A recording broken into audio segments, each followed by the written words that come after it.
দুইটা মামা সচিবালয়ে চাকরি করে।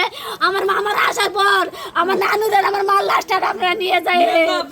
আকাশ নামে এক মানসিক বিকারগ্রস্ত ব্যক্তি তার আপন দাদি এবং আপন পুকুকে খুবই মানে নিহত করে তাকে বাঁচাইতে প্রতিবেশী এই বাবুল চৌধুরী কাবুল চৌধুরী আয়সা তাকে মানে ফেরাইতে গেলে তাকেও খুবই মানে নিহত করে।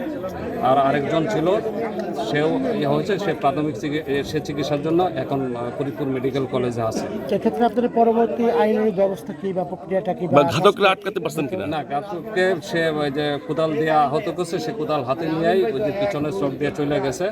আমরা ওই যে মর্গে প্রেরণ করে আর আমাদের অলরেডি টিম কাজ করতেছে এই মানসিক বেকারগ্রস্ত যে ওই আকাশকে গ্রেপ্তারের জন্য আমাদের অভিযান অব্যাহত আছে।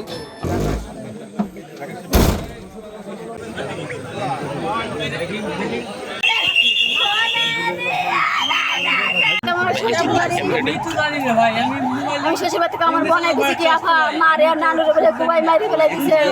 তাই আমি তো জানি না, এইখানে আসলে আমার মামা তো ভাই কুবাইছে। তাই আমার মামা তো ভাই প্রেগনেন্টের সমস্যা, তাই আমার মামা তো বোন আবার অসুস্থ হয়ে গেছে, তাহলে ঢাকা নিয়ে গেছে। আমার মা নিয়ে আবার ভাতের সাথে ওষুধ মিশাইয়া তাই আবার খাওয়াই, তা তখন মানে সুস্থ ছিল আর কি। উনি চলে যাওয়ার পরেও সেটা তো কেউ খাওয়াইতে পারে না, এই জন্য এমন হয়েছে।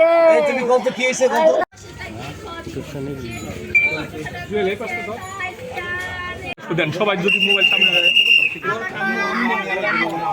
সবাই মোবাইল সামনে রেখে এই ভেতরে